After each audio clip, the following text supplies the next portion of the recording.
نذير مبين فلما رأوه زلفة سيئت وجوه الذين كفروا وقيل هذا الذي كنتم به تدعون.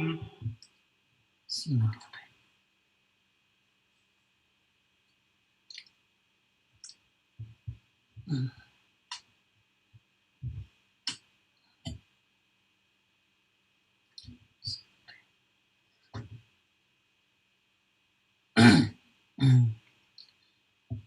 Dimulai ya, Mbak Rika. Bismillah, tafadhol Ustaz. Bismillahirrahmanirrahim. Assalamualaikum warahmatullahi wabarakatuh. Waalaikumsalam warahmatullahi wabarakatuh. Alhamdulillah nahmaduhu wa nasta'in naghfiru wa na'udzu billahi min syururi anfusina wa min sayyiati a'malina. Allahumma shalli ala Muhammad wa ala ali Muhammad kama shallaita ala Ibrahim wa ala ali Ibrahim innaka Hamidum Majid. Allahumma barik ala Muhammad wa ala ali Muhammad kama barakta ala Ibrahim wa ala ali Ibrahim innaka Hamidum Majid. Alhamdulillah Bapak Ibu semuanya, kita hari ini ketemu di kajian Majelis Ta'lim Awwabin. Mudah-mudahan Bapak Ibu pada hari yang mulia ini Allah berikan ilmu yang bermanfaat, mustajabnya doa-doa. Yang sempat, yang bisa silakan baca Al-Kafi. Yang sempat banyakin berdoa di sehabis waktu asar. Jangan lupa doakan kaum muslimin, doakan negeri ini agar segera Allah Subhanahu wa taala mengangkat penyakit dan wabah-wabah yang ada di negeri ini, insyaallah. Bapak Ibu sekalian akan Allah, kita lanjutkan pembahasan syarah kitab Tauhid karya Muhammad bin Abdul Wahab yang disyarah oleh Ustaz Yazid bin Abdul Qadir Jawas. Kita sampai ke bab 21.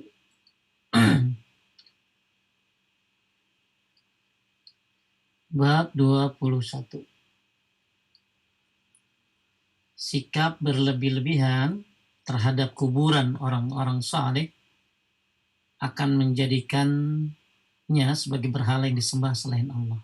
Syaitan untuk mengembangkan kesyirikan. Kuburan dijadikan sarana bahkan oleh orang-orang yang benci kepada Islam. Saya baca dari sebuah kitab tentang masalah kuburan ya, karya Syekh Mamduh Farhan Al-Buhairi. Salah satu tipu daya kolonialisme penjajah adalah menjadikan supaya kaum muslimin itu sibuk dengan kuburan, sibuk minta kepada kuburan daripada mereka minta kepada Allah. Karena dengan sebab mereka minta kepada kuburan berarti mereka telah melakukan kesyirikan, dan akhirnya kalau sudah melakukan kesyirikan yang ada hanyalah kekalahan. Disebutkan oleh Syekh Albani dalam kitabnya tentang masalah kuburan. Dulu ada sebuah desa, ada sebuah pasar tradisional yang ramai sekali, dihadiri oleh orang-orang desa. Suatu ketika penjajah membuat pasar tandingan, otomatis nggak bakalan ramai dong, karena pasar tandingan itu mana orang masih mikir kan, mendingan gue beli sama orang sendiri daripada beli sama orang kafir, sama penjajah. Nah, ini penjajah ini mencari cara gimana caranya agar pasar ini ramai. Akhirnya dibikinlah kuburan palsu. Disebarkanlah mitos-mitos palsu tentang keutamaan orang yang dikubur ini. Disebarkanlah berita-berita hoax yang akhirnya sampailah kepada masyarakat yang biasa hadir di pasar tradisional. Maka akhirnya mereka dalam waktu tidak butuh lama, maka pindahlah semua pasar tradisional ini, tidak dikunjungi lagi. Hanya orang lebih memilih pasar yang dibangun oleh orang-orang penjajah, karena dengan sebab ada kuburannya. Ada kuburan yang disebutkan katanya kuburan orang soleh, padahal itu ada bikinan sebentar. Pengeluarannya melebihi pengeluaran Masjidil Haram. Ya, sebutkan juga ada seorang syekh yang punya kuda meninggal dunia. Kudanya mati di tengah jalan lalu dikubur kemudian datang orang-orang ke situ, ya disangka itu kuburan ya Syekh, pada itu kuburan kuda. Akhirnya dibikinlah bangunan, ya setan mulai membisikkan kepada mereka untuk datang ke situ, berlomba-lomba lah orang datang, padahal itu adalah kuburan seekor kuda. Nah ini kuburan ini jadi salah satu tipu daya, bukan hanya tipu daya setan, tapi juga tipu daya orang-orang kafir untuk menjajah kaum muslimin, ya, dengan mereka tidak melakukan perlawanan terhadap penjajah, tapi mereka sibuk ke kuburan untuk meminta kepada kuburan pertolongan. Bapak Ibu sekalian muliakan Allah Subhanahu wa taala, inilah bab 21, sikap berlebihan terhadap kuburan, tapi lama-lama anak-anak Anda punya prinsip yang lain kalau tidak diajarkan. Ya, kalau tidak diajarkan tauhid, nanti kuburan yang tadinya biasa-biasa saja ini jadi luar biasa. Anda mati, kebodohan menyebar, maka kuburan yang tadinya kita anggap itu biasa saja jadi luar biasa di pandangan keturunan kita. Kenapa? Karena bodohnya tauhid, apalagi ketika dihiasi oleh setan dengan keajaiban-keajaiban yang membuat orang-orang awam tertipu.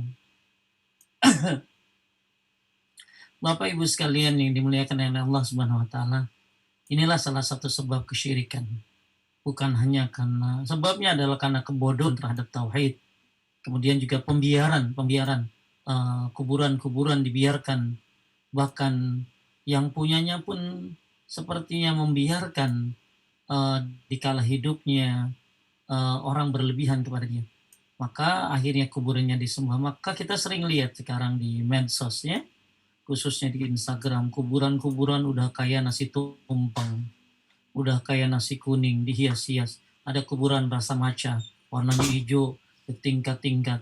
Ada kuburan rasa diskotik, ditaruh lampu-lampu di situ. Ada kuburan dengan berbagai model-model.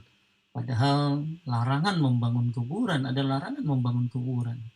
Ya, nah maka ini yang akan kita bahas di bab 21 ini, sebab kesyirikan, yaitu sebabnya adalah berlebihan terhadap kuburan orang soleh. Lanjut deh. Bab ini mempunyai kaitan dengan bab sebelumnya, yaitu sikap gulu terhadap kubur orang-orang solih akan menjadikan kubur-kubur itu sebagai berhala yang disembah selain Allah. Yakni, orang-orang yang gulu tersebut nantinya akan menyembah kubur-kubur itu atau orang-orang solih yang dikubur. Imam Malik radhiyallahu anhu meriwayatkan di dalam Al-Muwatta bahwa Rasulullah SAW bersabda, "Ya Allah, janganlah engkau jadikan kuburanku sebagai berhala yang disembah Allah. Allah Ta'ala sangat murka kepada orang-orang yang menjadikan kuburan Nabi dan Disembah Kenapa Ustaz? Apaan? sebagai tempat ibadah. Ya, enggak tadi. Lanjut. Syarah. Rasulullah Ya, SAW cukup. Sebentar saya. Ya. Jadi sikap gulu, kenapa orang jadi suka sama kuburan, karena berlebihan. Gulu ini adalah salah satu tipu daya setan menjadikan manusia itu berlebih-lebihan dalam sebuah perkara. Ziarah kubur itu boleh ya. Ziarah kubur itu boleh. Akan tetapi ketika di kuburan dia berlebih-lebihan, ketika di kuburan dia ngada suatu amalan, ya maka akhirnya terbentuklah amalan-amalan baru di kuburan.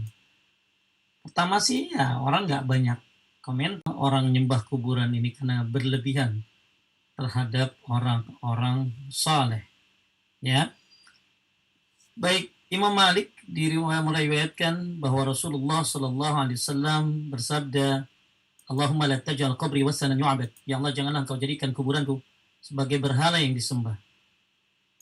Ishtadda ghadabullahi ala qaumin ittakhadhu qubur anbiya'ihim masajid. Ya. Allah Ta'ala sangat murka kepada orang yang menjadikan kuburan nabi-nabi mereka sebagai tempat ibadah. Jadi kuburan bukan tempat ibadah. Kuburan nabi aja nggak boleh jadi tempat ibadah. Apalagi kuburan kuburan orang-orang yang di bawahnya. Makanya ketika Anda pergi ke kuburan Nabi Muhammad SAW, ya Anda cuma mengatakan Assalamualaikum ya Rasulullah, Assalamualaikum ya Abu Bakar, Assalamualaikum ya Umar. Selesai, ya selesai, ya tidak perlu dan berdoa menghadap ke kiblat ya. Banyak orang-orang berdoa menghadap ke kuburan Nabi, itu nggak boleh. Doa menghadap ke kiblat. Jadi hadis ini menerangkan bahwa kuburan adalah salah satu berhala. Jadi nyembah berhala itu bukan hanya nyembah patung seperti patung orang gitu ya. Misalnya ada patung, disembah, kan banyak orang di brainwash. Kalau berhala itu ya patung gitu ya. Berhala itu patung. Ternyata ada berhala yang non patung. Apa berhala non patung itu? Ya tadi kuburan salah satunya.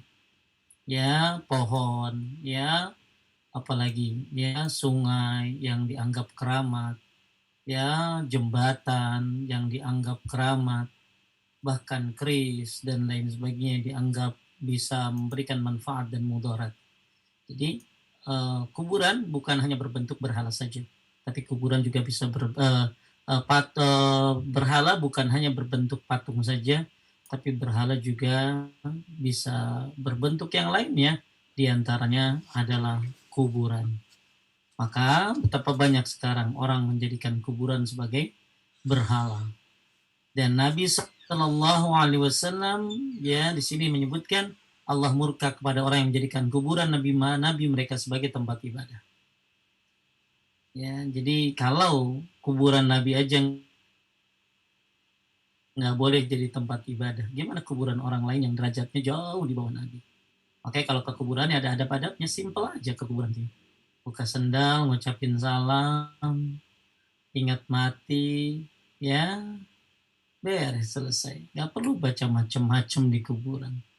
Ya, karena itu bukan tempat ibadah. Ya, orang kalau ke kuburan, apalagi dia sering ke kuburan, ya maka bisa menjadi tiga hal. Ada tiga hal yang bisa menjadi efeknya. Efek yang pertama dia bisa nyembah kuburan ini. Ini syirik besar. Bisa jadi dia nyembah kuburan ini. Ya. Yang kedua dia tidak nyembah tapi menjadikan yang dikubur ini sebagai perantara. Ini suatu yang perantara yang tidak disyariatkan. Kalau Anda mau bertawasul, bertawasullah dengan Asmaul Husna, tawasullah dengan amal soleh, tawasullah dengan orang soleh yang masih hidup, ya. Nah, itu tawasul yang disyariatkan. Tapi kalau tawasul dengan orang mati maka tidak disyariatkan.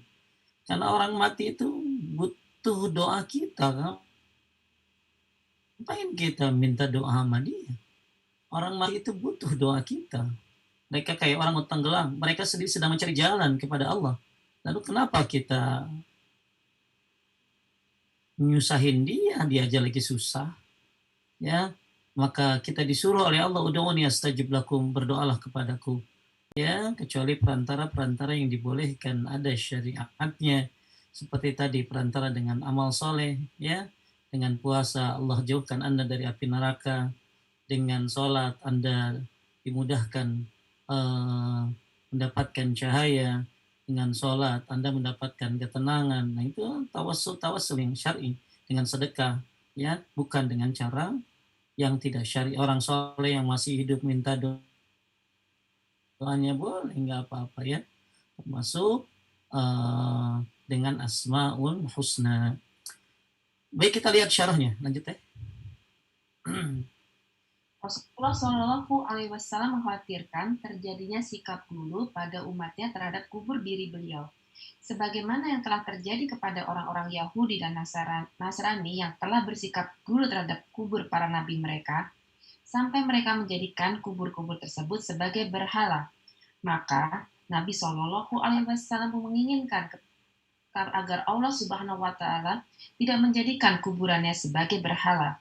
Kemudian beliau Shallallahu Alaihi Wasallam memperingatkan tentang sebab-sebab orang Yahudi dan Nasrani mendapat laknat dan kemurkaan yang besar.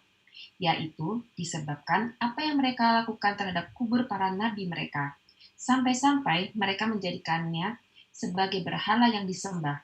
Maka mereka pun telah terjatuh ke dalam syirik besar yang bertolak belakang dengan tauhid. Faidah 1. Baik. Sikap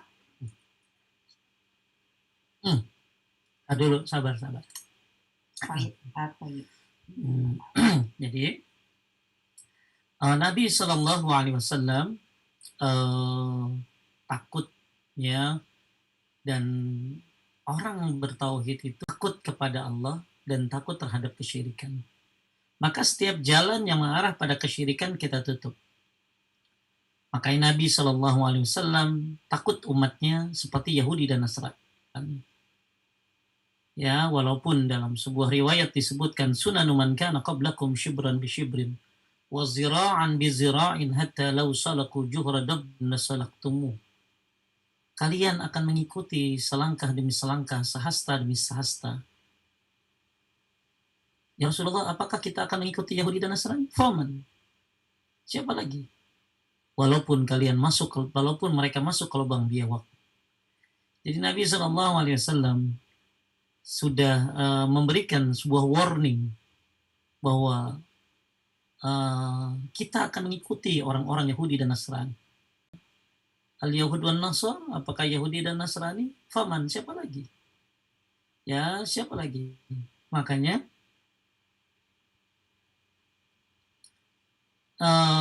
itu ditakutkan oleh Nabi Shallallahu Alaihi Wasallam, dan Nabi berdoa agar kuburannya tidak disembah.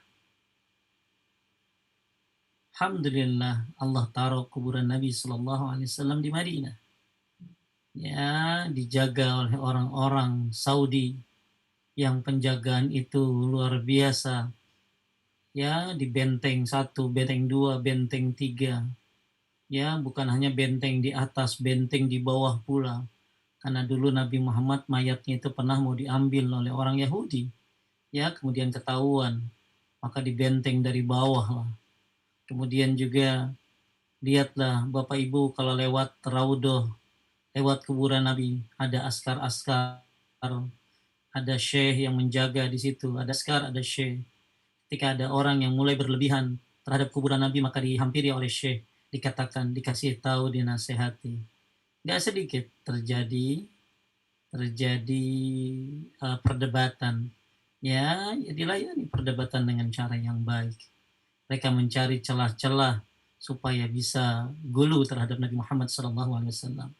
Ya, maka alhamdulillah nggak kebayang ya kalau kuburan Nabi Muhammad di Indonesia. Ya, waduh, ya kayak apa kira-kira Mbak Wika kejadiannya? Ya, ada seorang ulama meninggal dunia. Dia terus tanahnya diambilin, tanah kuburannya diambilin sampai akhirnya kuburannya itu tanahnya kurang. Ya diambilin tanahnya. Dia jangankan tanah kuburan, ya tanah Kiai Selamat itu sapi, ya kebo yang ya itu aja diambilin sama orang. Ya, jangankan tanah kuburan orang-orang saleh, jangankan tanah kuburan Nabi Muhammad Sallallahu Alaihi Wasallam, tanah orang biasa yang belum dijamin surga, tanah orang biasa yang cuman karena kabar-kabar saja dia ini wali, dia ini, diambilin tanahnya. Meninggalkan Nabi Muhammad Sallallahu Alaihi Wasallam di Madinah, dijaga orang-orang yang bertauhid, dan pasti celaan, cercaan pasti ada. Nggak sedikit ya, Mbak Wika pernah nggak dengerin orang Indonesia nyela-nyela gitu lah, nyela-nyela yang jagain, ya ngata-ngatain, ya dengan bahasa Indonesia karena nggak ngerti kan orang Arabnya, ya orang-orang dasar Wahabi, ya dasar pokoknya ya orang Arabnya kan nggak ngerti ya kalau ngerti mereka plak kali ya. Jadi ya suka dengar ya, kenapa ya, karena kalau dibiarkan mereka mengusap dindingnya. Lama-lama mereka minta lebih. Dibolehkan aja mengusap dindingnya. Contoh misalnya, tahu Uhud ya, Ibu? Tahu Uhud tentunya. Ya, Gunung Uhud. Di Gunung Uhud itu kan ada kuburan di situ. Ada 3 di tengah, di ujung, terus ada banyak lagi di tengah. Yang di 3 itu salah satunya Hamzah. Coba Ibu perhatikan deh. Di Gunung Uhud itu ada kuburan kan di beton ya, di beton, kemudian di pagar ada besi-besinya. Coba lihat deh, di lubang-lubang besinya itu banyak sekali surat-surat dan botol-botol yang isinya surat. Ya, jadi kalau Anda buka tuh botolnya isinya doa permintaan. Mungkin dilemparin ke tengah, ya, ke tengah mana? Ke tengah kuburan, ke kuburannya Hamzah, ke kuburannya syuhada Uhud. Banyak sekali, dan saya lihat bukan hanya di Uhud. Jadi orang udah lebay sama kuburan udah luar biasa. Ya, mereka bikin tulisan doa, terus doa itu mereka selipkan di pintu-pintu kuburan, di celah-celah itu. Saya waktu ke kuburannya, saya berkunjung ke Mesir. Di Mesir, eh, saya melihat kuburannya Imam Syafi'i. Jadi di situ banyak sekali ada uang ya, dilempar-lempar uang. Kemudian ada tulisan-tulisan ya di mana? Di kuburannya tersebut ya, ada pokoknya kayak surat-surat begitulah ya. Jadi Imam Syafi'i disuruh baca surat dia kali ya. Ya, surat dia dibaca satu-satu, kurang kerjaan amat ya. Terus saya juga lihat ada orang yang salah malah. Ada kuburan orang yang mungkin orang durhaka ya. Tetapi kuburan orang yang durhaka ini juga ada duit di situ. Ada duit juga, orang naruh duit di situ. Jadi apa aja asal kuburan ya dianggap keramat aja ya. Makanya di Madinah ada kuburan Aisyah, ada kuburan Fatimah ya di Baqi itu. Ya, ada kuburan Utsman bin Affan ya radhiyallahu an. Dijaga ya,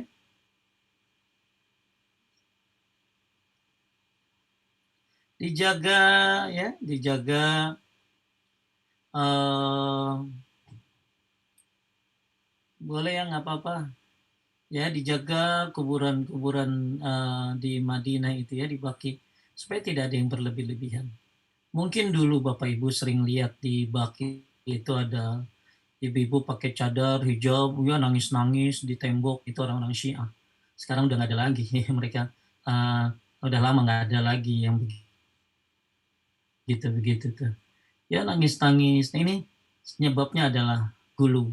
Dan Nabi berdoa kepada Allah agar kuburannya tidak dijadikan berhala oleh umatnya. Ya, tapi tetap saja ada orang yang berusaha berlebih-lebihan terhadap kuburan Nabi Muhammad.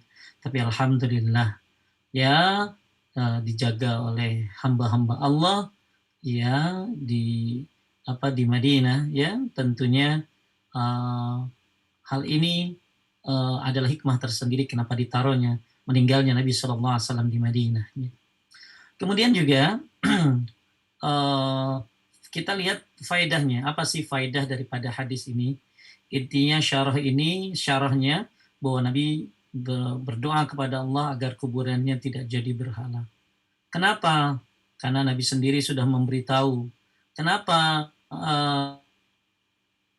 Karena orang-orang Yahudi dan Nasrani itu menjadikan kuburan para nabinya sebagai tempat ibadah.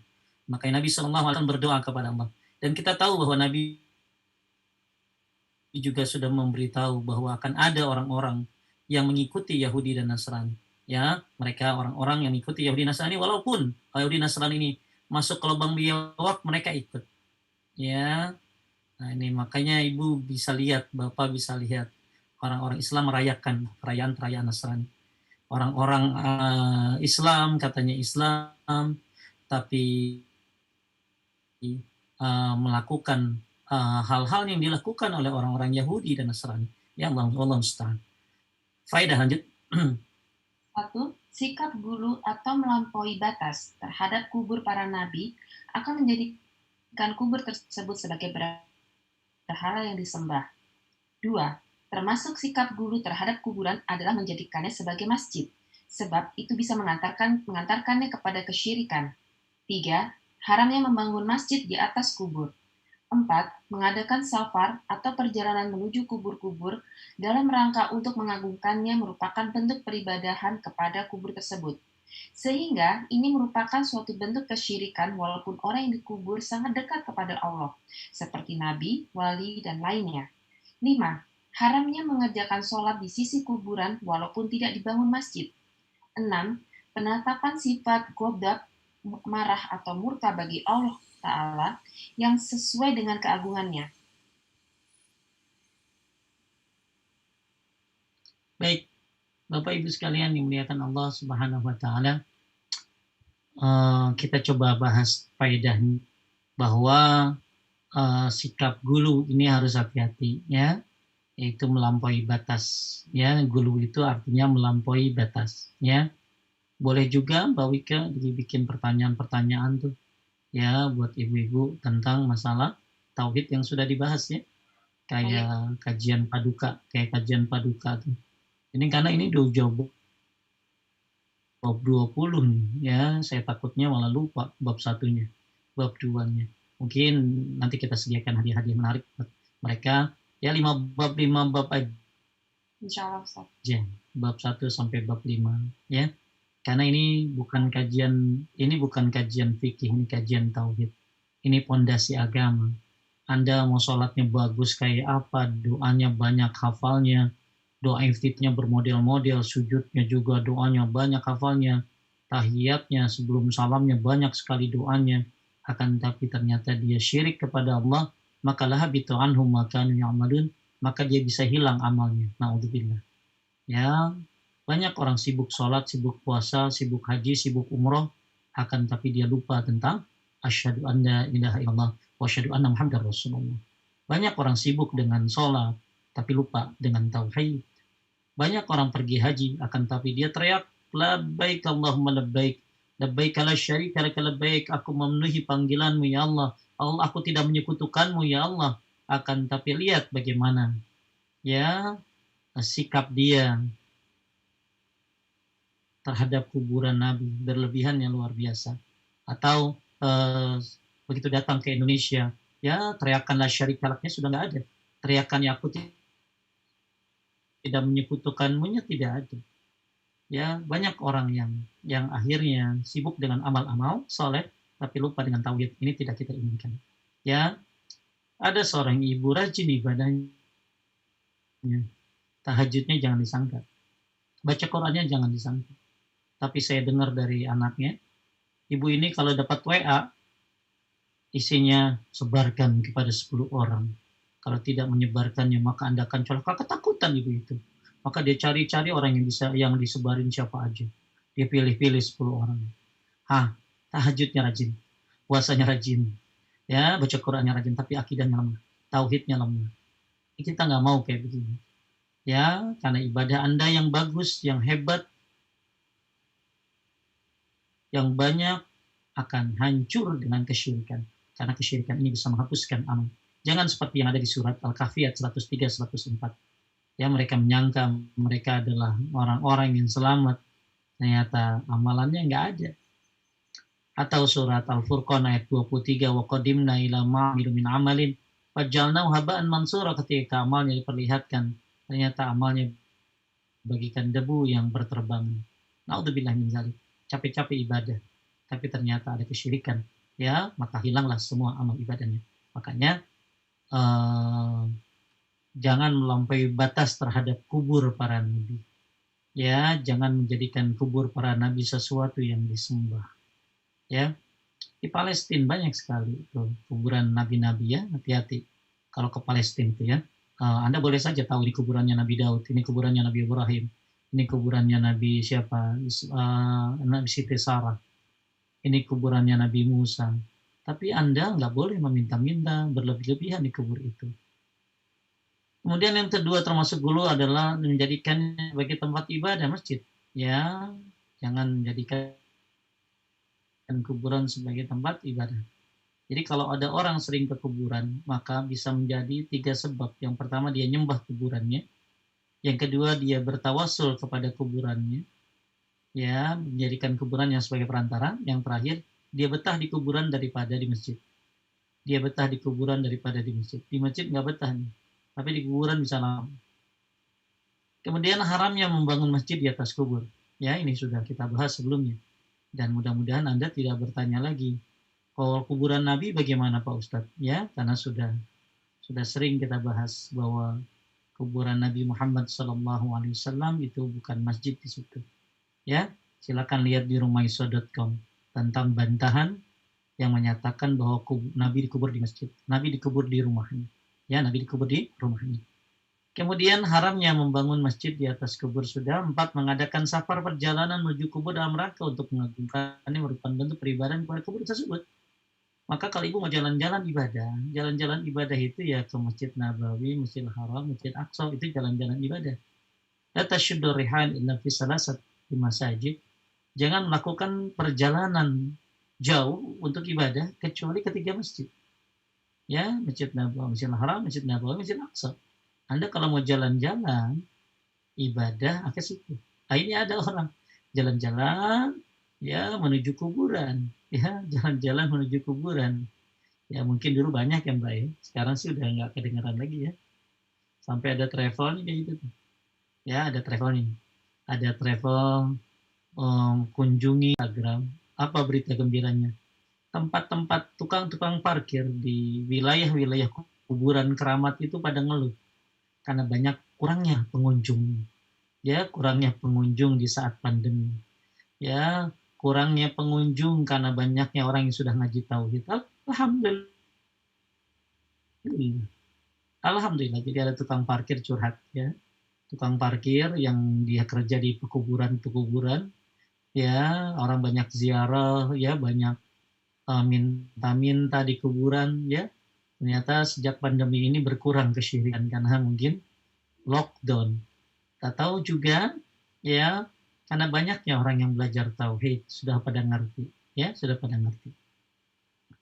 Jadi nggak perlu lagi ibu-ibu melakukan banyak ya. Mungkin kalau ibu-ibu yang tinggalnya di perumahan-perumahan udah jarang ya. Ada rihlahnya disebutnya rihlah jalan-jalan ke makam wali-wali ya sudah jarang. Tapi kalau nggak tahu kalau di kampung-kampung masih ada atau tidak ya. Walaupun yang dikubur itu adalah memang nabi ya, nabi atau wali atau siapalah ya. Walaupun itu yang dikubur itu soleh, nggak usah dikunjungin. Oke, kita ke Madinah ngapain? Mbak Wika ke Madinah ngapain? Ibadah, Ustaz. Mbak, kalau pergi ke Madinah ngapain? Ya, ke Madinah Mbak Wika tuh pengen sholat di Masjid Nabawi. Pengen sholat di Masjid Nabawi. Maka jangan begini. Masuk ke Masjid Nabawi, sholat kagak di Masjid Nabawi, langsung ke kuburan Nabi, ya itu salah gitu tuh. Ya, jadi Anda kalau datang ke Madinah itu ngapain? Anda datang ke Madinah itu untuk sholat di Masjid Nabawi, karena diperintahkan oleh Nabi untuk datang ke Madinah, untuk sholat di Madinah maksudnya. Ya, untuk sholat di Madinah. Ya,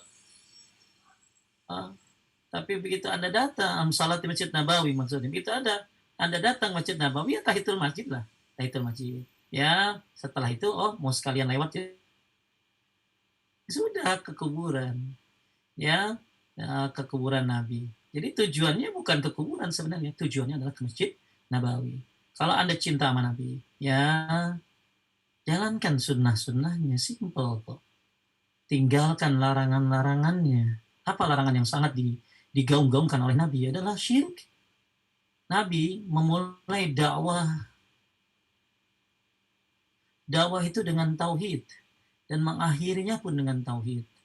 5 hari sebelum Nabi meninggal, Nabi memperingatkan umatnya tentang masalah kesyirikan. Dan Nabi memperingatkan umatnya, para sahabat yang dididik dari Makkah, Madinah, dididik dengan tauhid. Tapi Nabi masih takut kalau sahabatnya melakukan kesyirikan. Bagaimana dengan kita? Bayangin para sahabat dididik oleh Nabi dengan didikan yang luar biasa, dididik tauhidnya. Ya, di Makkah dididik tauhidnya, di Madinah dididik tauhidnya. Tapi sebelum meninggal Nabi berpesan ya kepada para sahabat ya untuk jangan melakukan kesyirikan. Bayangin, didikan Nabi ditakuti untuk melakukan kesyirikan. Ya, bagaimana dengan kita? Ya, yang mungkin jauh sekali tauhidnya dari para sahabat. Para sahabat yang begitu kokoh, istiqomah, masih takutkan melakukan kesyirikan. Bagaimana dengan kita? Maka kita harus punya sifat takut terhadap kesyirikan. Nggak mau takut syirik. Nggak mau, coba-coba aja. Nggak mau. Ya, ya nggak mau, ya. Nggak apa-apa loh, itu kan gratis loh. Kamu nanti dibacain garis tangan kamu, ya, begini-begini. Nggak mau ah, ya, nggak mau ah. Takut syirik ah. Bagus orang punya sifat takut syirik tuh, ya. Nah, ini, jadi walaupun yang dikubur itu adalah orang soleh, nabi, wali, ya tetap nggak boleh berlebihan sama kuburan. Ya. Kemudian nomor 5, haramnya mengerjakan sholat di sisi kuburan walaupun tidak dibangun masjid. Ya, nggak boleh sholat di sisi kuburan. Makanya kuburan Nabi itu di benteng 3 dia. 1, kemudian 2, kemudian 3. Nah kita tuh yang ketiga. Ya, besi-besi yang hijau emas itu benteng yang ketiga. Kemudian dibentuk segi 5 ya di dalamnya. Ya, makanya kalau nggak tahu ya udah jadi apa belum. Museum Madinah. Kalau nggak salah waktu itu direhab. Ya, kalau ibu-ibu nanti suatu saat kita bisa umroh lagi ya. Kalau sekarang sih katanya yang umroh itu cuma bisa umroh doang ya, nggak bisa sholat ke Masjidil Haram. Malah nggak ke Madinah juga katanya. Ya, nggak ke Madinah doang. Jadi cuma umroh, terus udah ditaruh di kamar. Ditaruh di kamar. Nggak boleh keluar. Ya wallahu alam yang saya infonya berubah-ubah atau enggak ya. Jadi kalau suatu saat nanti kita pergi umroh lagi ya, maka penting kita memiliki ilmu ya agar kita tahu bagaimana pentingnya tauhid. Nah, di samping Masjid Nabawi itu ada museum Rasulullah. Ya, nah Anda bisa lihat tuh di situ bagaimana dari atas miniatur kuburannya Rasulullah Shallallahu Alaihi Wasallam. Seperti apa, dibentuk seperti apa ya dari tanah ya sederhana nggak ada dibangun-bangunnya ya kemudian di benteng 1, 2, 3 ya tujuannya adalah supaya orang tidak menyembah pada kuburannya. Kemudian Allah Subhanahu wa taala punya sifat ghadab, marah ya sesuai dengan keagungannya ya. Baik kita lanjutkan hadis yang selanjutnya. Walibni Jarir bisanadin an Sufyan an Mansur an Mujahid أفرأيتم اللات والعزى قال كان يلت لهم السويك فمتى فعقفوا على قبره وكذا قال أبو جوزاء عن ابن عباس كان يلت السويك للحاج. Silakan Mbak Wika. Pada riwayat Ibnu Jarir, dengan sanadnya dari Sufyan dari Mansur dan Mujahid mengenai ayat, apakah patut kamu orang-orang musyrik menganggap berhala Al-Lata dan Al-Uzza? Quran Surat An-Najm ayat 19, beliau Mujahid mengatakan, Al-Lata adalah orang yang dahulunya mengadukan tepung dengan air atau minyak untuk para jamaah haji. Setelah ia meninggal, mereka pun senantiasa mendatangi kuburannya. Demikian pula dikatakan oleh Abu Jauza dari Ibnu Abbas. Dia itu pada mulanya adalah orang yang mengadukan tepung untuk para jamaah haji. Jadi udah keterlaluan Bu, udah terlaluan teh. Jadi yang disembah itu bukan nabi lagi sekarang, orang aduk tepung juga dia. Orang aduk tepung disembah. Jadi ibu kalau sering dengar Lata, siapa Lata itu? Ya. Nah, ya Lata itu adalah orang baik yang aduk tepung ya lalu dibagikan buat jamaah haji. Ya, nah itu Lata tuh. Ya, Lata. Kemudian dia meninggal, ya dia meninggal. Orang kehilangan dia. Yang biasanya suka ngasih jamaah haji kok nggak ada lagi, ternyata mati. Pada pergilah ke kuburannya. Ya, pada pergilah ke kuburannya. Akhirnya lama-lama kuburannya bukan dikunjungin tapi disembah. Maka sampai hari ini diabadikan oleh Allah Subhanahu wa taala, afara'aitumul lata wal uzza, ya. Nah, ini siapa sebenarnya Lata itu? Jadi orang udah gulu banget, udah berlebihan banget. Ya, jadi bukan orang nabi lagi sekarang. Kan tadi udah bilang sampai kuda mati aja, kuda mati, ya asal itu punya syekh, kiai, kudanya mati dikubur. Terus disebarin hoak. Ya, beredar berita-berita nggak benar. Akhirnya itu ternyata kudanya ya disembah gitu kuburannya, padahal dalamnya isinya kuda. Ya, kuda mah ya nggak bisa masuk surga, nggak bisa masuk neraka. Ya kuda begitu nanti dihisab ya hilang udah. Nggak ada surga, nggak ada neraka. Ada lagi cerita ya di YouTube. Udah puluhan tahun orang-orang banyak datang ke kuburan itu. Ya, katanya situs bersejarah kuburan waliullah. Begitu dibuka isinya apa? Kayu, isinya kayu. Jadi isinya kayu ulin atau apa, dibongkar sama tim, ternyata isinya nggak ada jenazah, nggak ada apa. Ya, itu kayu isinya. Jadi udah kayak permainan. Gampang banget mainin. Yang tadi saya bilang, supaya pasar rame, gimana caranya supaya pasar rame? Dibikinlah kuburan. Ya, akhirnya berlomba-lombalah orang datang ke pasar itu, meninggalkan pasar tradisional yang sudah dia belanja dari dulu, ditinggalkan demi ke pasar yang baru yang ada kuburannya.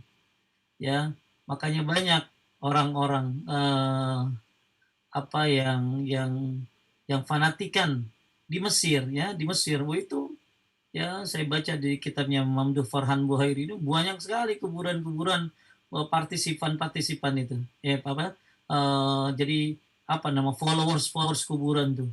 Ya, wah ini followers kuburan anu, ini followers kuburan anu dan lain sebagainya. Jadi bukan hanya bukan hanya nabi yang disembah lagi sekarang. Orang biasa aja asal baik disembah. Ya, malah pembunuh Umar bin Khattab, ya Abu Lu'lu'ah, itu kuburannya dibesar-besarin di Iran. Siapa yang bunuh Umar bin Khattab tuh, Mbak Wika? Ya, ya itu kuburannya digedein di mana di Iran itu. Ya, karena dianggap pahlawan karena membunuh Umar bin Khattab, masya Allah. Ya, jadi yang disembah itu bukan hanya Nabi sekarang, ke pembunuh aja disembah kuburannya. Lata yang baik bikin ini disembah. Nah, akhirnya lama-lama kehabisan yang disembah, ya pohon disembah. Ya, lama-lama akhirnya jembatan disembah. Ya, lama-lama terus ya mudah-mudahan patung Sudirman kagak disembah. Ya, jadi ini nih kualitas iman makin berkurang kan lama-lama. Ya, sampai akhir zaman nanti udah nggak ada yang sholat lagi, udah nggak ada yang baca Quran lagi. Orang cuma bisa bilang apa? Allah, Allah. Aku mendengar orang-orang dulu bilang Allah, Allah. Alhamdulillah sekarang masih banyak orang yang mengucapkan la ilaha illallah. Bahkan la ilaha illallah wahdahu la syarikalah. Lahul mulku wa lahul hamdu. Yuhyi wa yumit wa huwa ala kulli syai'in qadir. Ya. Jadi nanti akhir zaman orang cuma ngucapin Allah doang. Itu pun dia dengar dari orang dulu gitu. Ya Allah, ya Rahman, gimana keadaan anak-anak kita nanti? Keadaan cobaan sekarang aja udah banyak syubhat, udah banyak fitnah. Ya, yang benar abu-abu, yang salah terang benderang. Gimana anak-anak kita? Maka kalau anak-anak kita tidak dididik dengan tauhid, aduh. Maka ada buku ya yang nulis tuh Abu Salma. Kalau bisa ibu-ibu download tuh. Judulnya Anak-anak pun harus tahu. Anak-anak pun harus tahu, itu buku akidah tuh. Bagus buat anak-anak. Ya sebenarnya bukan buat anak-anak, buat mamanya juga ya. karena begitu saya baca, Imam Mama juga banyak yang belum tahu gitu loh. Ya. Jadi peringatan terhadap gulu ya, terhadap kuburan orang soleh. Padahal Lata bukan orang soleh ya. Dia hanya orang baik. Kemudian orang musyrikin pada zaman Nabi bersikap gulu.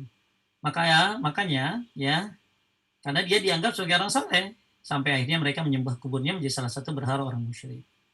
Baik, kita lanjutkan Mbak Wika. Hadis selanjutnya diriwayatkan dari Ibnu Abbas radhiyallahu an, Rasulullah sallallahu alaihi wasallam bersabda, la'ana Rasulullah sallallahu alaihi wasallam zairatul kubur wal muttakhizina 'alaiha al masajid was suruj rawahu ahlus sunan. Artinya Bu,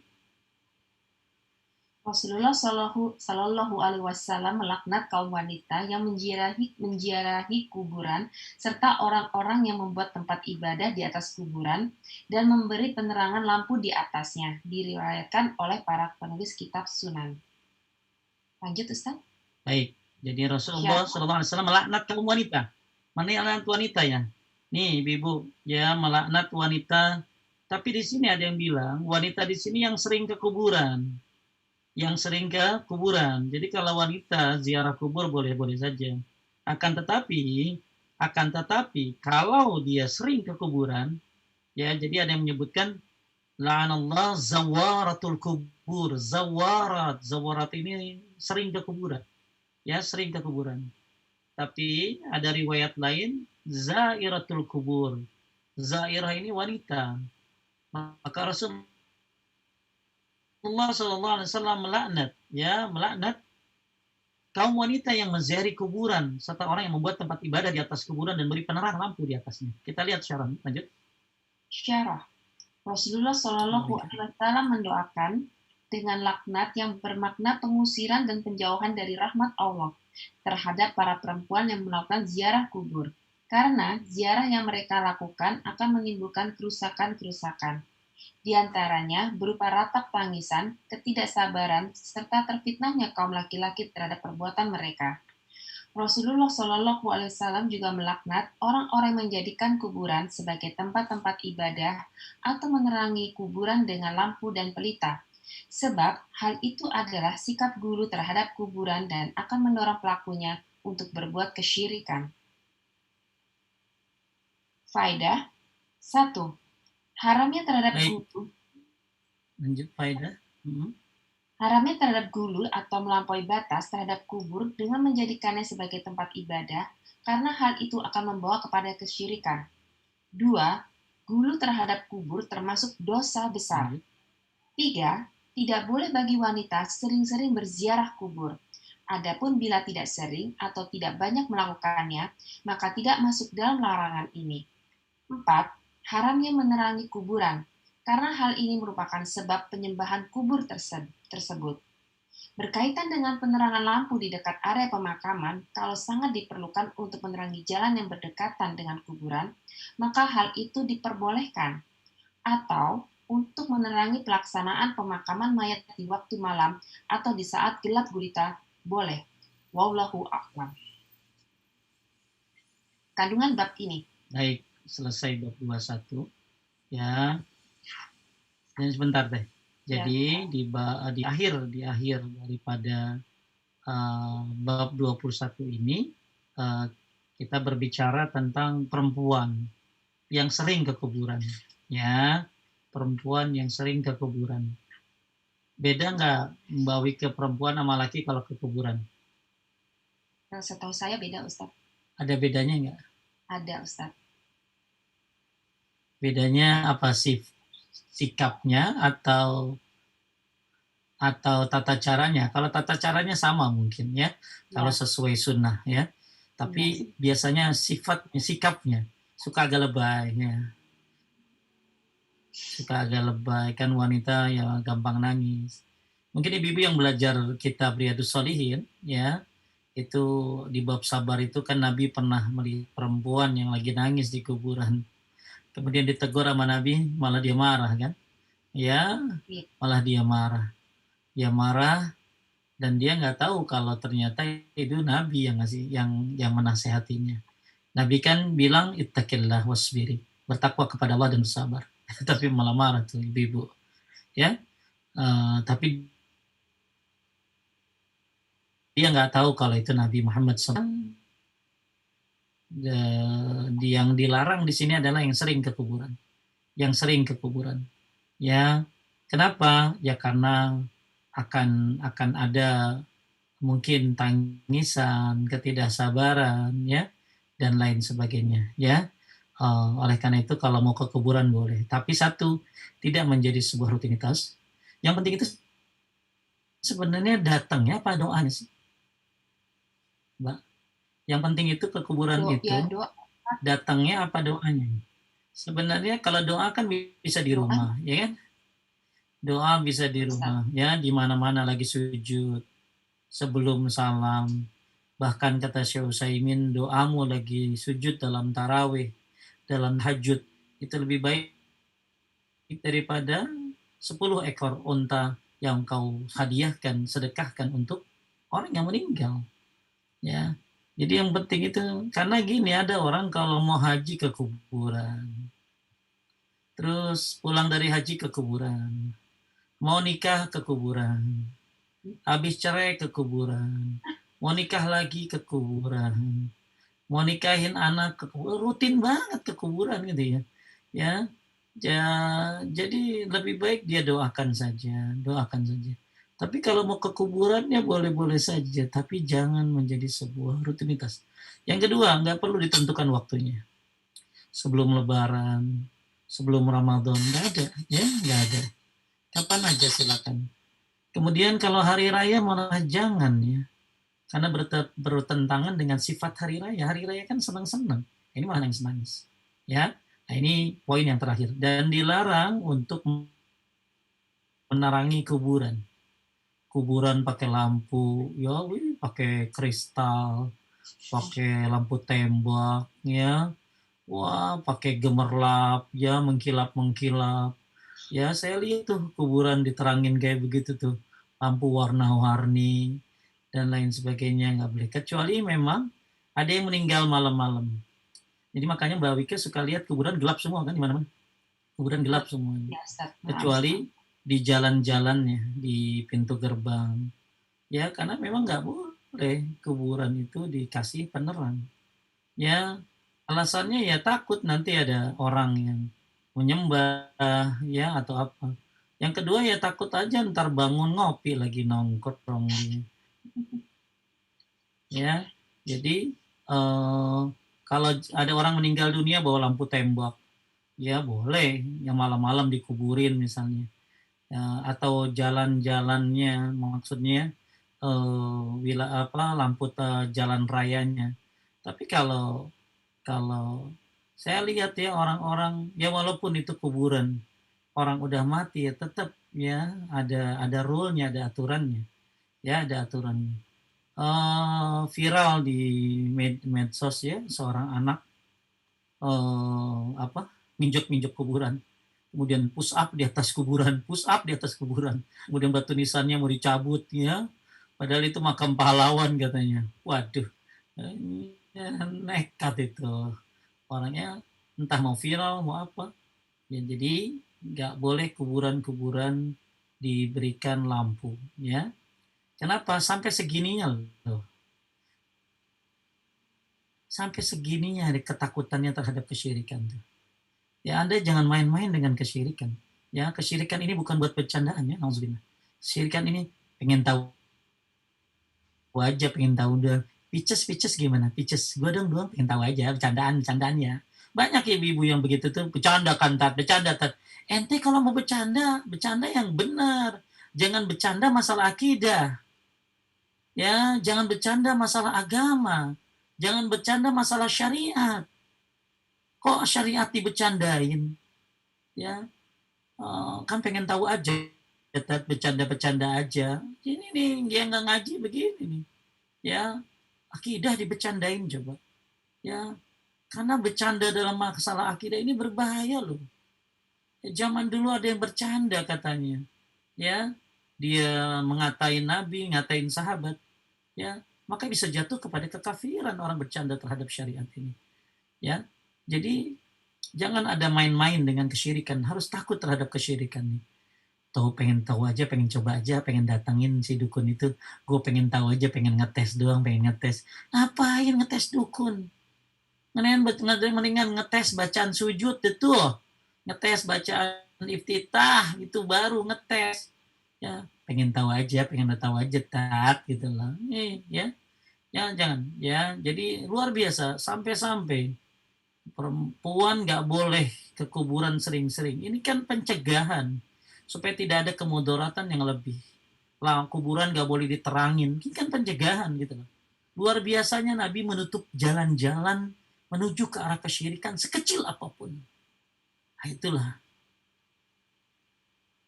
begitu berbahayanya syirik. Harus punya rasa takut kita terhadap kesyirikan. Ya, baik, faidah sudah dibaca, ya. Intinya ada 3 dalil di bab ini. Mungkin ada yang mau nanya dulu, Mbak?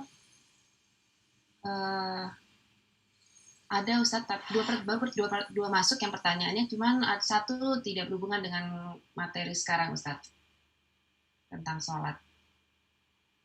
Yang satunya ada. Kenapa apalah kasihan dan baik ya. Bismillah. Afwan Ustadz, apakah kejadian yang baru-baru ini yang melibatkan tokoh agama yang baru datang ke Indonesia merupakan dulu terhadap orang solih? Mohon penjelasannya. Kalau dia datang ya alhamdulillah, namanya memang dia rumahnya di sini kan. Ya, rumahnya di sini. Cuma kalau gulu ini berlebihan sama siapa saja ya. Gulu ini berlebihan sama siapa saja. Tadi saya udah bilang, jangankan ulama, yang namanya tukang bikin tepung aja bisa diguluin gitu. Mudah-mudahan tinggal dia lama di Saudi hampir 3 tahun. Mudah-mudahan mendakwahkan Quran dan Sunnah dengan pemahaman para sahabat. Mudah-mudahan bisa memberikan hidayah kepada para masyarakatnya, pengikutnya. Itu doa kita, ya, doa kita buat beliau, ya. Kemudian juga kalau akhirnya ya nanti pendapatnya, jadi gini, berlebihan itu tidak harus menyembah ya, tapi juga berlebihan dalam mengakui pendapatnya. Misalnya ada orang berpendapat salah dibela mati-matian, nah itu termasuk gulu ya. Gulu ini banyak dalam hal, banyak dalam gulu ini hal apa ya? Banyak dalam hal yang banyak ya, bukan hanya masalah kuburan saja. Jadi semoga beliau ya Allah menjaganya, Allah berikan hidayah dan taufik kepada semuanya agar mengikuti Quran dan Sunnah, khususnya dengan pemahaman para sahabat Nabi radhiyallahu anhum. Ya, itu saja yang bisa saya sebutkan untuk masalah itu. Ya, udah. Ada lagi yang mau nanya? Ada Ustadz. Bagaimana dengan yang katanya diberikan kepercayaan menyimpan rambut Rasulullah SAW hingga orang-orang berbondong-bondong datang? Apakah ini termasuk kekafiran? Ini termasuk gulu. Kalau memang itu rambut Rasulullah, jadi gini lah pertanyaan saya, emang benar itu rambut Rasulullah? Kalau memang benar, turunkan sanadnya. Ada sanad loh Bu. Dalam Islam itu ada sanad. Ya, dari siapa rambutnya? Dari A, B, C, D, terus turunkan sanadnya. Tapi nggak ada satupun yang ngasih sanad rambut Rasulullah. Karena fisik Rasulullah itu hadis loh Bu. Jadi kalau memang itu rambut Rasulullah, itu kayak misalnya gini, Mbak Wike tahu ada doa masuk pasar, baca ini, Iya, tahu, ada. Keutamaan ini, baca ini. Mbak Wike kan gampang kalau nanya Mas Aina, Ustadz kalau doa sujud kan baca ini, bisa nggak saya tahu sanatnya? Kan gitu loh. Ya, misalnya Mbak Wike tahu sesuatu yang baru dari saya, Ustadz bisa tahu dalilnya dari siapa, sanatnya siapa? Nah, itu hak seorang murid bertanya begitu. Nah, sekarang rambut Rasulullah itu juga hadis loh Bu. Jadi hadis itu bukan hanya ucapan, bukan hanya perbuatan, ternyata tapi juga ketetapan dan fisik Rasulullah SAW. Kalau memang itu rambutnya Nabi, tolong berikan sanadnya. Dari siapa, dari siapa, dari siapa, dari siapa, dari siapa, dari siapa, dari siapa, dari siapa, dari siapa, sampai kemana. Ternyata nggak ada yang bisa ngasih sanad. Ya, nggak ada yang bisa ngasih sanadnya. Jadi gimana Pak Ustadz? Dah, kalau belum ada, kalau memang itu benar dan sanatnya benar, boleh Bu kita ngambil berkah dari rambut Rasulullah Shallallahu Alaihi Wasallam. Ya, dibolehkan. Kalau memang sanatnya ada. Sanat itu apa? Periwayatannya ada. Dari mana ini rambut, dari mana ini rambut, dari mana ini rambut. Kan 14 abad itu. Ya, kenapa hadis tentang wudhu jelas sanatnya? Kenapa tentang rambut Nabi kok kagak jelas gitu loh. Padahal kan itu fisik. Ya, ya. Nah, inilah ya. Jadi kalau ada orang yang katanya nyimpen rambut Nabi, ini sanatnya dari mana, Bro? Tolong jelaskan sanatnya. Kalau ternyata ibu itu rambut sanatnya kagak jelas, dicium-cium, ya berarti Anda mengambil berkah dari yang tidak jelas. Kalau mau ngambil berkah, satu baca Quran, bakti sama orang tua. Ya, kalau mau berkah amalannya, makan berjamaah, itu berkah itu. Ya, kalau mau jadi ada bab tabaruk ya, sudah kita lewati bab tabaruk itu. Jadi kalau ada orang yang mengaku ini rambut Rasulullah, maka minta sama dia sanadnya.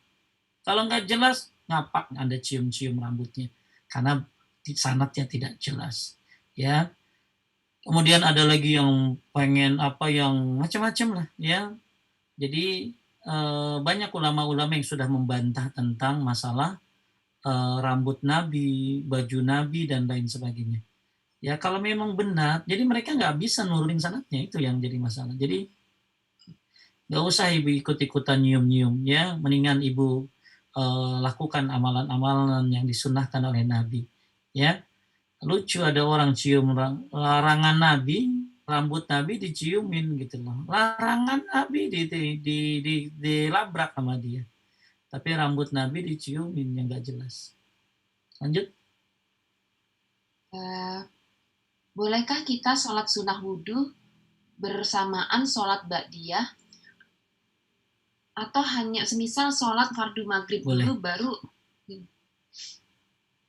atau digabung Ustaz? Sholat sunnahnya itu dengan sholat sunnah wudhunya digabung, ba'diyah sama itu ya Ustaz? Iya boleh, nggak apa-apa digabung Bu ya. Yang nggak boleh digabung sama sholat maghrib ya Bu ya, itu nggak boleh. Jadi ibu kalau sholat ba'diyah, cuman kan kalau sholat sunnah wudhu ya harusnya kan cepat, nggak bisa pakai ba'diyah, sama qobliyah harusnya, ibu ya. Jadi gini, ibu ini nanya, gimana sholat sunnah wudhu apa dilakukan bareng ba'diyah? Gimana? Kan kalau ibu sholat sunnah wudhu, ibu kan habis wudhu, ibu wudhu mau sholat kan, jadi harusnya habis wudhu langsung sholat qobliyah sekalian sama sholat sunnah wudhu, jangan sama ba'diyah. Kalau sama ba'diyah ya udah kelamaan tuh, ya udah kelamaan. Jadi pertanyaannya, bolehkah sholat sunnah wudhu barengan sholat ba'diyah? Nggak boleh, ya karena waktunya sudah lama, air wudhunya sudah kering gitu ya. Jadi yang boleh qobliyah duhur misalnya dengan sholat sunnah wudhu, nah itu baru berbarengan gak apa-apa ya. Tapi kalau ibu habis sholat maghrib batal, terus ibu belum ba'diyah maghrib, ya udah ibu wudhu lagi, lalu habis sholat sunnah ibu wudhu lagi, habis wudhu ibu niat sholat sunnah wudhu sekalian ba'diyah maghrib, boleh karena baru wudhu gitu ya. Paham Mbak Wika? Oh iya Ustaz. Ya. Pertanyaan selanjutnya, bagaimana menurut Ustadz jika membooking kuburan yang mahal? Alasannya karena anak-anaknya masih kecil, jadi kalau dia dan suaminya ada apa-apa, biar sudah pasti ada makamnya dan tidak merepotkan siapapun. Itu termasuk berlebihan.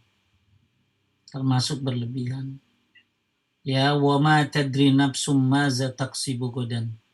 Tidak ada yang tahu apa yang terjadi besok. Jadi di mana? Apa yang terjadi besok? Emang ada yang tahu? Ya, yang kedua, wa ma tadri nafsum bi ayyi ardin tamut. Tidak ada yang tahu di mana dia mati. Bisa jadi dia lahir di Tasikmalaya, meninggalnya di Madinah. Masya Lalu Allah. kuburannya gimana itu? Ya, jadi gini Mbak, ada orang udah booking kuburannya. Kemudian dia mati,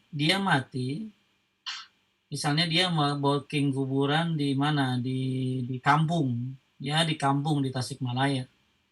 Terus kemudian dia mati di Jakarta. Apa yang dilakukan sama orang? Akhirnya dia karena udah booking di sana, dia kuburan di sana di Tasikmalaya. Padahal harusnya orang meninggal itu dikuburkan dekat dengan dia meninggalnya. Ya, dekat dengan meninggalnya. Sampai-sampai udah bagus mati di Madinah, minta dibawa ke Indonesia. Minta dibawa ke Indonesia karena udah booking kuburannya. Inilah. Jadi kalau ibu nanya sama saya, boleh nggak booking kuburan? Yang boleh, yang ada adalah nyiapin kain kafan ada. Nah, nyiapin kain kafan ada. Ada sahabat Nabi dikasih baju sama Nabi kemudian jadiin kain kafan. Ya, jadi kalau kain kafan nyiapin boleh. Lebih bagus lagi nyiapin amal daripada nyiapin kuburan. Karena kan matinya nggak tahu kapan. Terus ini itu kuburan kosong, bazir. Ya, sampai-sampai ada cerita bapaknya mati duluan, terus istri ibunya nggak mati-mati, belum meninggal. Terus akhirnya ada yang usul, bagaimana kalau kuburan yang kosong itu buat orang lain aja? Nggak boleh, papi berarti bersanding dengan yang lain. Masya Allah. Ibu, kalau ibu eh, mati di Afrika, suami mati di Eropa, itu bisa ketemu dengan amal soleh, ketemunya. Jadi walaupun tuh suami istri berdampingan di kuburan, kalau suaminya soleh, istrinya nggak soleh, ya nggak ketemu. Ya, karena yang mempertemukan mereka di akhirat nanti di surga adalah amal soleh. Ya, walaupun sampingan kuburannya, tapi nggak bisa ketemu. Karena yang satu disiksa, yang satu lagi bahagia. Makanya supaya ketemu, maka lakukanlah amal soleh. Jadi saya sendiri nggak suka ya, nggak suka nyiapin kuburan. Karena nggak ada yang tahu mati di mana. Nggak ada yang tahu mati di mana. Insya Allah dapat Bu, dapat rezekinya. Dapat rezekinya. Dan lagian nggak nyusahin orang. Kenapa? Karena itu fardu kifayah. Semua orang harus melakukannya. Kalau udah ada yang mau, jadi nggak boleh itu. Jadi nggak ada lah ya orang mati dibiarin sama masyarakat nggak ada. Berarti dosa satu kampung tuh. Jadi kalau ada orang meninggal misalnya, terus dibiarin sama satu kampung itu karena nih orang karena jahat tuh diantepin aja itu dosa satu kampung tuh. Ya, maka harus diurus gitu loh. Harus diurus tuh orang yang mati itu. Ya, dan nggak usah takut tanah kuburan habis. Ya, masih banyak tanah. Apalagi di Indonesia ya. Ya, takut ngerepotin. Apa yang ngerepotin? Nggak ada. Ya, jangan berlebihan berpikirnya. Ikut ngerepotin anak. Nanti kuburannya bagaimana? Ya, justru ketika kita mati, maka masyarakat, maka dia terkena hukum masyarakat ini untuk mengadakan penguburan. Kalau enggak, maka satu desa dosa semuanya. Karena fardu kifayah. Jadi nggak usah disiapin, siapin amal aja lah. Insya Allah Allah mudahkan nanti. Yang penting bukan kuburannya, matinya kayak apa dan dalam keadaan apa. Ya, matinya bagaimana, ya mau di mana aja terserah. Ya, Mbak Wika mati di mana? Mau mati di Dubai, ya karena ketemu sama orang Dubai mungkin di sana. Mati di Dubai, Amin. tapi eh, ya bisa jadi negeri itu tidak bisa mensucikan, yang mensucikan itu amalnya. Ada orang mati di Madinah, tapi dia matinya gantung diri, maka Madinah tidak akan mensucikannya. Abu Jahal juga matinya di Mekah. Ya, jadi yang mensucikan tanah tidak bisa mensucikan, tapi yang mensucikan adalah amal salehnya, itu kata Salman Al-Farisi. Jadi manusia, bumi tidak bisa mensucikan seseorang, tapi yang mensucikan seseorang adalah amalnya. Maka mau dimati di mana Anda? Selama Anda dalam keadaan taat kepada Allah, dalam keadaan ibadah, maka amal Anda yang akan mensucikannya. Jadi nggak perlu nyiapin, nggak perlu sampingan suami istri, nggak perlu nanti nih ya disiapin semuanya ya anak-anak ya, nanti mami di sana no ya. Nah kamu kan sukanya yang ujungnya, nih no kamu di ujung di sana ya. Tandain satu-satu. Kagak mati-mati, yang mubazir mendingan kasih orang. Pernah ada ibu punya tanah ya, punya tanah di samping kuburan. Lalu dia tanya sama saya, gimana Tat? Dia orang jual juga gak laku di tanah samping kuburan gitu, tetangganya kuburan. Maka akhirnya dibilang begini, udah ibu kasih aja buat tanah kuburan. Tahu nggak Mbak Wike, pahala orang yang ngasih, yang gali kuburan, siapa yang menggalikan kuburan? Ya, galiinnya ikhlas, bukan bayaran. Siapa yang menggalikan kuburan buat mayit, maka dia seperti memberikan tempat tinggal oleh buat mayit sampai hari kiamat. Dia mendapatkan pahala seperti memberikan tempat tinggal buat mayit sampai hari kiamat. Itu orang yang gali kuburan.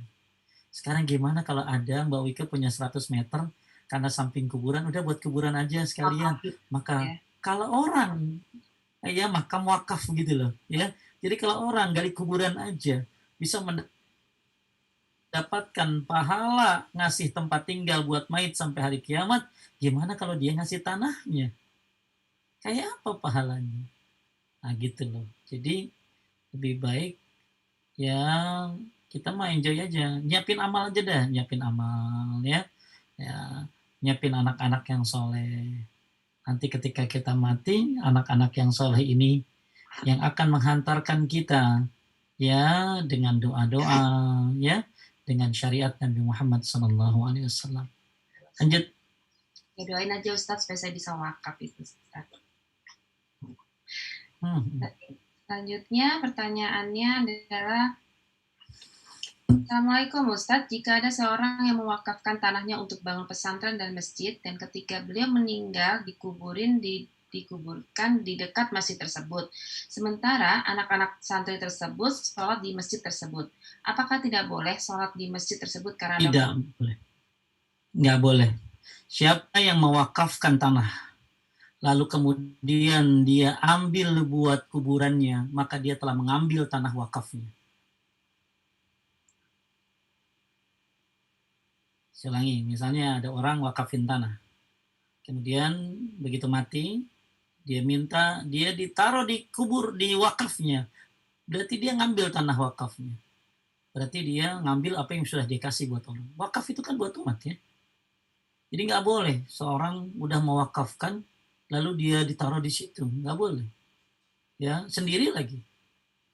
Ya, jadi banyak orang tuh ngakafin tanah, kemudian akhirnya begitu wakafin masjid, begitu mati dia minta ditaruh di samping masjid. Ya, maka itu nggak boleh. Ya, nggak boleh dia. Harus dipindahin itu kuburannya. Pindahin ke mana? Dipindahin ke tempat masyarakat. Ya, yang disebut dengan kober, makobir. Ya, nah, itu dipindahin ke sana. Ya, dipindahin ke sana.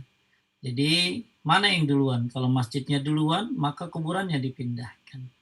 Nggak boleh sholat di situ. Ya.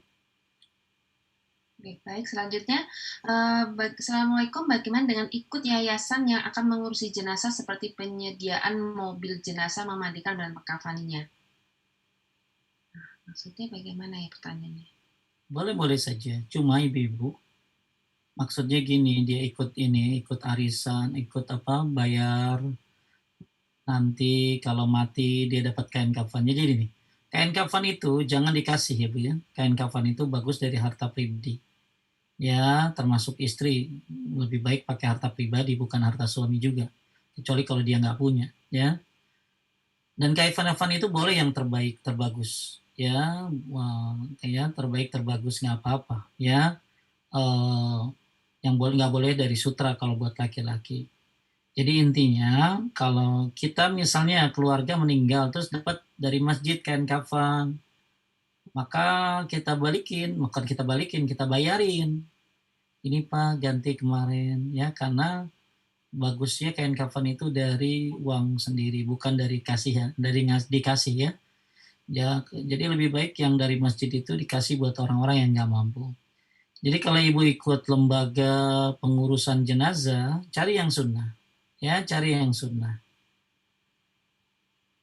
Ya, cari yang sunnah. Biar nanti kalau meninggal, ya ibu diurusin mandiinnya sesuai sunnah. Ya, saya pribadi sih belum mengetahui kalau ada yang melarang. Ya, ikut dalam, jadi ibu bayar ya, bayar untuk pengurusannya ya, dan lain-lainnya. Wallahu a'lam. Tapi kalaupun ada, udah cari yang sunnah ya, cari yang sunnah. Nggak tahu kalau yang sunnah di mana ya, di Bintaro ini katanya banyak, jadi minta nanti diurusinnya dengan syariat sunnah sunnah Nabi Sallallahu Alaihi Wasallam. Jadi wallahu alam apakah dibolehkan untuk mengikuti hal-hal seperti itu ya, saya belum bisa jawab, harus dilihat dulu ya, karena biasanya bayar iuran ya, iuran sebulan sekali berapa, 50.000 ya, 50.000, 50.000, 50.000. Nanti nanti begitu meninggal, nah uang-uang yang sudah diinikan itu akan buat dia. Saya nggak tahu itu ya, nanti harus dilihat dulu. Baik, Ada yang nanya lagi? Ada Ustaz. Boleh tidak kalau ada orang yang berdoa supaya bisa meninggal di Mekah atau Madinah, katanya dilindungi dari Dajjal? Jadi gini, dulu Nabi Musa juga berdoa minta mati di dekat Baitul Maqdis ya, boleh saja ya. Ibu minta mati di Madinah, cuman bukan dilindungi dari Dajjal, salah ya. Dapat syafaat. Jadi boleh makanya Umar bin Khattab itu berdoa minta mati minta mati di negeri Nabi ya, di negeri pokoknya di Madinah ya. Maka Umar bin Khattab berdoa. Jadi ibu boleh-boleh saja berdoa, ya Allah matikan aku di Madinah. Matikan aku di Madinah dalam ketaatan kepadamu. Matikan aku di Madinah dalam keadaan sholat. Boleh, nggak apa-apa ibu. Ya, doa seperti itu ya sebagaimana dilakukan oleh siapa tadi? Umar bin Khattab radhiyallahu an. Apa sih keutamaan mati di Madinah? Dapat syafaat. Mati di Madinah dapat syafaat. Bukan Dajjal ya. Kalau Dajjal itu nanti bukan Dajjal itu nanti nggak bisa masuk kota Mekah dan Madinah karena dijaga oleh malaikat yang berpedang. Di Dajjal itu kan ngerusak dia. Begitu datang ke Mekah Madinah nggak bisa ya, karena dijaga oleh malaikat yang berpedang. Tapi nggak ada hubungannya sama orang ibu yang mati ya. Kalau ibu mati di Madinah itu bukan aman dari Dajjal, kan udah mati. Kalau udah mati ya aman dari Dajjal itu ya. Jadi maksudnya mati di sini, siapa yang mati di Madinah dapat syafaat ya. Apakah pahalanya sama yang dikatakan Ustaz walaupun si penggali kubur tidak pernah sholat dan puasa? Yang tentang yang lain lagi atuh Bu ya. Kalau apa itu pertanyaannya gimana ini?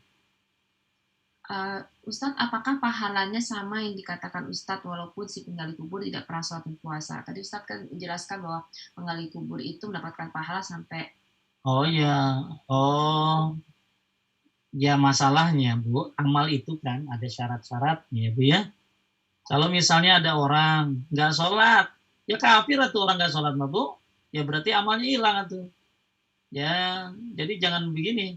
Oh saya kan kerjanya gali kuburan, berarti saya ikhlas, berarti saya dapat pahala banyak. Dong, iya dapat pahala banyak, tapi lu sholat nggak gitu loh, bertauhid nggak.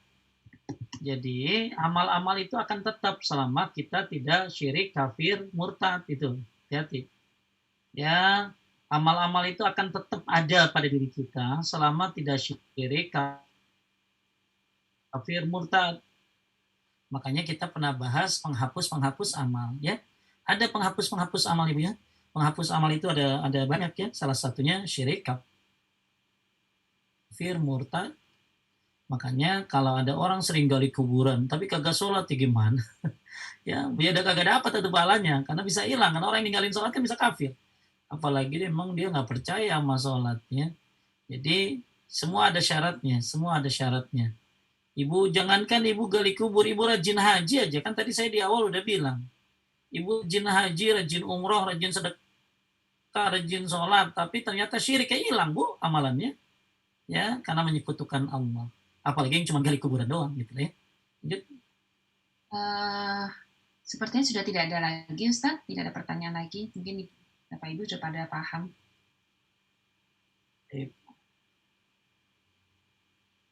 Baik, alhamdulillah. Mudah-mudahan Bapak Ibu semuanya bisa punya sifat rasa takut kepada kesyirikan.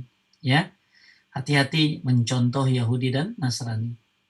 Ya, mencontoh Yahudi dan Nasrani itu bukan hanya ulang tahun, tapi juga bukan hanya Valentine, tapi mencontoh Yahudi dan Nasrani juga menjadikan kuburan sebagai tempat ibadah. Kemudian larangan untuk ziarah kubur bagi perempuan sering. Perhatikan ya, larangan kuburan dibangun, dihias, apalagi dikasih lampu-lampu. Ya, kemudian juga tadi pahala orang yang gali kuburan, ngasih tanah wakaf kuburan. Kemudian kita harus tahu tadi tentang siapa Lata. Lata ini adalah orang baik. Jadi yang disembah itu bukan hanya orang soleh, orang baik juga disembah. Jadi asal baik dikit disembah, baik dikit disembah. Nah ini hati-hati. Ya, jadi Afwan Ustadz mau tong, ada 2 pertanyaan, boleh dibacakan Ustadz yang baru masuk? Ya, terakhir ya, jam 11. Ya, Assalamualaikum, bacaan duduk di antara 2 sujud katanya tidak perlu baca wafu'ani karena tidak dicontohkan oleh Rasulullah. Ada beberapa, ada banyak ya. Ibu coba lihat di kitab. Ibu tanya sama beliau, Alfiana Rusli ini. Punya nggak buku ensiklopedia sholat? Ya. Jadi kalau ibu baca Rabbik fili warhamni wajburni warfa'ni warzukni wahdini wa'afini wa'afu anni, nah ini bacaan seperti ini hadisnya lemah. Ya, ada bacaan-bacaan alternatif kalau ibu pengen selamat dari perdebatan. Cukup Rabbik firli, Rabbik firli. Ya, itu bacaan duduk antara 2 sujud. Rabbik firli boleh 2 kali, boleh 4 kali. Ya, atau Rabbik firli warhamni wahdini wa'afini warzukni. Ya, ada beberapa kalimat dengan menggunakan lafaz-lafaz tapi tidak Rabbik firli warhamni wajburni warfa'ni warzukni wahdini wa'afini wa'afani, tidak seperti itu. Ya, jadi kalau ibu punya buku ensiklopedia sholat jilid 1 ya, Ibu Alfiana Rusli bisa lihat ya. Bisa lihat di bab duduk antara 2 sujud. Jadi nggak ada di situ duduk antara 2 sujud pakai Rabbik fili warhamni wajburni warfa'ni warzukni wahdini wa'afini wa'fu'ani, nggak ada. Ada kurang lebih 3 bacaan doa sujud ya, atau 4 ya. Ada beberapa, atau kalau ibu pengen yang gratisan, lihat bekal sholat di buku, di aplikasi bekal sholat ya. Ada aplikasi Ustadz Firanda namanya bekal sholat. Bekal sholat. Ibu bisa lihat di aplikasi App Store itu ya, App Store itu ibu bisa, Bu Alfiana Rusli bisa lihat, bisa buka, nanti ada duduk antara 2 sujud itu doanya apa aja. Paling gampang Rabbik firli, itu udah nggak ada perdebatan, udah bagus itu. Tapi kalau mau yang lain ada Rabbik firli warhamni wahdini wa'afini warzukni ya. Nah, jadi ada beberapa model ya, ada beberapa model. Cuma kalimat yang beredar di Indonesia ini Rabbik firli warhamni wazbuni warfa'ni warzukni wahdini wa'afini wa'afu'ani. Nah, ini riwayat yang lemah. Silakan bergabung di grup di pelajaran ensiklopedia sholat. Ya, banyak ya yang ngajar pelajaran ensiklopedia sholat. Insya Allah Sabtu depan lagi ada dari Town House ya, Emerald di Musola Jamrut. Itu lagi bahas masalah sholat yang mau ibu tanya. Ya, kalau nggak salah lagi pembahasan duduk antara 2 sujud. Baik ibu-ibu semua yang dimuliakan Allah, makasih buat Majlis Talim Awabin, makasih Mbak Wike dan semua timnya ya yang sudah bekerja keras mengadakan kajian ini. Semoga jadi amal jariah buat para pengurus, buat para donatur, buat orang-orang yang menyebarkan kajian-kajian sunnah, dan semoga jadi amal soleh buat semuanya dan jadi ilmu yang bermanfaat. Kita tutup dengan doa kifaratul majlis. Subhanaka Allahumma wa bihamdika